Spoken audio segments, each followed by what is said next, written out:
Welcome back to Penny Street Journal, the place where financial complexity turns into clear, actionable insights. In this episode, we delve into the fascinating world of investment portfolios. We're uncovering the 3 secret ingredients of the most effective portfolios. Picture this: every major event, from a sudden market shift to a geopolitical crisis, influences the financial markets in unique ways. Today, we're going to explore how these events impact various assets and what it means for your investment strategy. Every time a new major event occurs in the world, people usually ponder how it relates to certain markets and assets. How does war affect regional stocks? How is inflation related to bond yields? How will expensive credit impact the real estate market?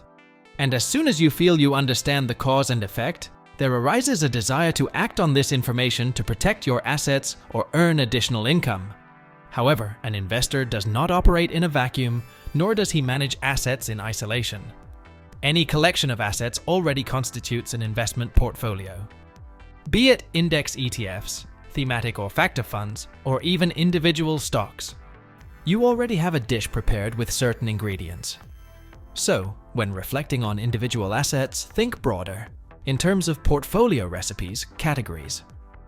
Cheesecake and soup can be delicious on their own, but would you add cheesecake to soup?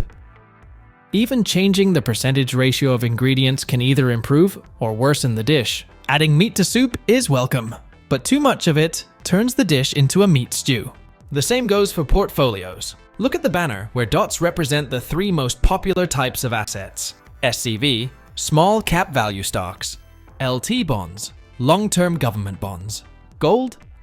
All these ingredients have their parameters, and it seems that by building a portfolio in certain ratios of these assets, we would get a result in terms of yield and risk that would lie in the triangle outlined by the dotted line. However, the result is a unique dish, a portfolio that is better in terms of risk and return than any ingredient separately. This is due to the non-correlation of these assets, but I won't burden you with terms. Gold alone has shown inefficiency in terms of inflation protection and wealth multiplication. Since 1970, $1 invested in gold, adjusted for inflation, would now have brought only $6, while stocks grew 23 times. Thinking in terms of ingredients, individual assets, an investor would never choose gold as part of their portfolio. Yet the most effective portfolios contain this metal, albeit in small quantities. For example, a portfolio with 90% stocks and 10% gold grew 24 times over the same period and did not fall as sharply in crises. This is a typical example of the portfolio effect described by Markowitz. Reflecting on individual assets leads to nothing but emotionally unstable states.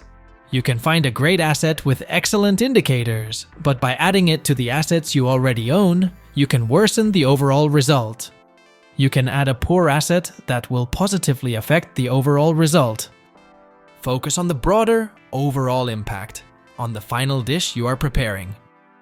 However, even from this screenshot, it is evident that combining small-cap stocks, long-term bonds, and gold often yields good overall results. By the way, this is a reason to consider more diversified US stock funds such as VTI or ITOT, instead of large cap funds like SPY, VOO, IVV. As we close today's episode, we hope you're leaving with valuable insights on crafting your investment strategy. Just like the ingredients in a gourmet recipe, each asset in your portfolio plays a crucial role. Keep exploring, stay curious, and never hesitate to tweak your financial recipe for success. Thank you for joining us at Penny Street Journal. If you've enjoyed this episode, please like, share, and subscribe.